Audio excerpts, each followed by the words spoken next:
ដំណើរស្វែងរកទឹករបស់ម្ដាយនិងកូននេះគឺជាទឹកក្រោះដ៏ធំមួយនិងកូនរត់ក្រោះរបស់វា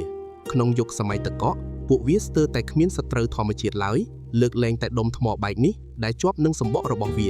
អ្នកស្គាល់សត្វពង្រូលទេនេះគឺជាបុព្វបុរសរបស់ពួកវាកូនតូចនេះទើបតែកើតបានប៉ុន្មានសប្តាហ៍ប៉ុណ្ណោះតែប្រវែងដងខ្លួនរបស់វាជិតដល់1ម៉ែត្រទៅហើយនេះគឺដោយសារតែការបំបៅទឹកដោះពីម្ដាយរបស់វាទោះជាយ៉ាងណាក៏ដោយសារតែអាកាសធាតុស្ងួតពេលនេះម្ដាយចាំបាច់ត្រូវស្វែងរកប្រភពទឹកដើម្បីអាចបំបៅកូនម្ដងពួកវាដើរយឺតណាស់មុនពេលពួកវារកទឹកឃើញសត្វឈ្មោលនឹងការស្វែងរកគូយើងមកមើលសត្វមួយទៀតដែលមានកន្ទុយដូចដុំដែកបន្លាលីងនេះគឺជាសត្វឈ្មោលវាពិតជាអស្ចារ្យជាងនេះទៅទៀតលីងដុំនៅកន្ទុយនេះបើវាចំអ្នកណាប្រកាសជាជាប់មិនខានសត្វខ្លាធ្មេញដាវច្បាស់ជាដឹងរឿងនេះច្បាស់ណាស់សត្វឈ្មោលមួយនេះមិនខ្វល់ពីសត្រូវទាល់តែសោះពេលនេះក្នុងខួរក្បាលរបស់វាគិតតែពីវិធីស្វែងរកគូលីងគួរឲ្យស្ដាយគំហើញរបស់វាខ្សោយណាស់អាចនិយាយបានថានៅចម្ងាយ5ម៉ែត្រវាស្ទើរតែមើលមិនឃើញអ្វីទាំងអស់ប៉ុន្តែការហិតក្លិនរបស់ពួកវាគឺខ្លាំងមែនទែនគ្រាន់តែហិតក្លិនលាមកដ៏ធំនៅពីមុខនេះវាដឹងភ្លាមថាមួយណាជាឈ្មោលឬញីមើលទៅដូចជាមានតម្រុយហើយបន្ទាប់មកសត្វឈ្មោលគ្រាន់តែបន្តតាមដានទាំងនេះនោះវានឹងអាចរកឃើញទីតាំងរបស់សត្វញីការប្រយុទ្ធដណ្ដើមស្នេហាមិនដឹងថាដើរអស់រយៈពេលប៉ុន្មានទេស្រាប់តែសត្វឈ្មោលងើបឈរឡើងវាបានហិតក្លិនឃើញម្ចាស់លាមកនោះហើយគឺពិតមែនវាបានឃើញហើយគឺជាសត្វញីដ៏ស្រស់ស្អាតមួយលឿងដែលរំខានតែមួយគត់នោះគឺមានសត្វឈ្មោលមួយទៀតដែលជាគូប្រជែងកំពុងដើរតាមពីក្រោយសត្វញីនោះដែរលីងគូប្រជែងនោះចាស់ជាងនិងធ្ងន់ជាងវាប៉ុន្តែដើម្បីសត្វញីមួយនេះវាសុខចិត្តតស៊ូប្រយុទ្ធពេលនេះបរិយាកាសចាប់ផ្ដើមតានតឹងហើយសត្វយក្សដ៏ធ្ងន់ទាំងពីរនេះរៀបនឹងវាយគ្នាហើយពួកវាក្រហឹមដាក់គ្នាទៅវិញទៅមកដើម្បីបង្ហាញការគោរពការប៉ះទង្គិចគ្នាលើកដំបូងចាប់ផ្ដើមដោយការបុកគ្នាយ៉ាងខ្លាំង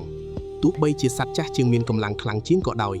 ប៉ុន្តែសត្វក្មេងអាចគ្រវីកន្ទុយរបស់វាបានល្អជាងវាប្រើជើងក្រោយដ៏រឹងមាំរបស់វាជាទីទម្រហើយវាបានសម្រេចមួយក្បាច់ប៉ុន្តែវាគ្រាន់តែប៉ះសម្បកបន្តិចប៉ុណ្ណោះហាក់ដូចជារមាស់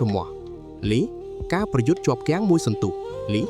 បន្ទាប់ពីទឹកទី1បញ្ចប់សត្វក្មេងជាងបានគ្រវីកន្ទុយវាយម្ដងទៀតលើកនេះវាវាយចំសម្បករបស់គូប្រកួតយ៉ាងពេញទំហឹងសូម្បីតែទម្លុះសម្បកទៀតផង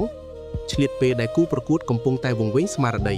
សត្វក្មេងជាងក៏វាបន្ថែមមួយក្បាច់ចុងក្រោយធ្វើឲ្យគូប្រកួតដួលផ្ងាជើងវាបានឈ្នះការប្រកួតនេះប៉ុន្តែតើការបង្ហាញសមត្ថភាពរបស់វាអាចយកឈ្នះចិត្តសត្វញីបានទេដល់ពេលដែលត្រូវបង្ហាញចម្លើយហើយលីគួរឲ្យសោកស្ដាយការឈ្នះមិនមែនមានន័យថាអាចទទួលបានសេចក្តីស្រឡាញ់នោះទេប្រហែលជាសំណាងក្នុងរឿងស្នេហារបស់វាមិនទាន់មកដល់ទេមើលទៅការបន្លំភ្នែកដើម្បីប្រភពទឹកងាកមកម្ខាងទៀតម្ដាយដ៏សំណាងនេះទីបំផុតបាននាំកូនមករកប្រភពទឹកឃើញហើយហ៊ីដងអូគឺនៅទីនេះវាគឺជាស្រះទឹកដែលមានទេសភាពស្រស់ស្អាតហ៊ីរ៉ាខុកប៉ុន្តែរងចាំរហូតដល់ពួកវាដើរទៅដល់យ៉ាងយឺតហ្វូងដំរីម៉ាមុតក៏បានមកដល់ទោះបីជាវាជាសត្វយក្សក៏ដោយប៉ុន្តែអ្វីដែលវាកំពុងប្រឈមមុខគឺដំរីម៉ាមុតកូឡុំប៊ីដែលមើលទៅមានភាពឆ្លាតវៃខ្លាំងណាស់លីងពួកវាមិនអនុញ្ញាតឲ្យម្ដាយចូលមកផឹកទឹកនោះទេកូនតូចក៏ភ័យខ្លាចដែរតើពួកវានឹងបោះបង់ចោលយ៉ាងដូចនេះឬដំរីម៉ាមុតកំពុងតែផឹកទឹកហើយពួកវាត្រូវការទឹកប្រហែល200លីត្រក្នុងមួយថ្ងៃដែលនេះត្រូវចំណាយពេលយូរគួរសមដើម្បីផឹកលេះប៉ុន្តែប្រហែលជាមានអ្វីមួយអាចធ្វើឲ្យពួកវាចាក់ចេញពេលនោះមានវត្ថុចម្លែកមួយបានលេចឡើងនៅលើផ្ទៃទឹកមើលទៅដូចជាក្រពើជ័កដំរីម៉ាមុតពិតជាខ្លាចពួកវាណាស់ក្លែងតែតាមពិតវាមិនមែនជាក្រពើទេវាគឺជាការលេងសើចរបស់កូនតូចនោះទេប៉ុន្តែដំរីម៉ាមុតមិនហ៊ានប្រថុយឡើយ